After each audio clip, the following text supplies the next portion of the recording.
যশোরের অভয়নগরে নাশকতা মামলায় আওয়ামী লীগ, যুবলীগ, স্বেচ্ছাসেবক লীগ ও নিষিদ্ধ ঘোষিত সংগঠন ছাত্রলীগের 11 নেতাকর্মীকে আটক করে যশোর জেল হাজতে প্রেরণ করেছে অভয়নগর থানা পুলিশ।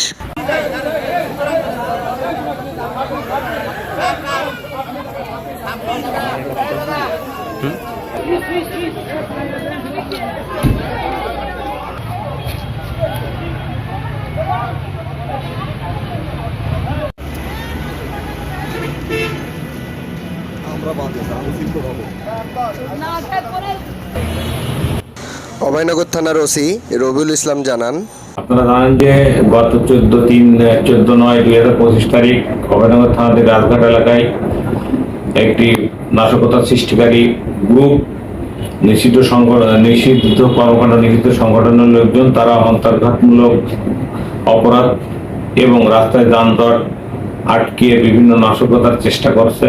এ সংক্রান্তে একটা মামলা রুজু হয়েছে। সেই মামলার পরিপ্রেক্ষিতে আমরা মোট 11 জনকে বিভিন্ন পদমর্যাদার 11 জনকে গ্রেপ্তার করে বিজ্ঞ আদালতে সোপর্দ করেছে।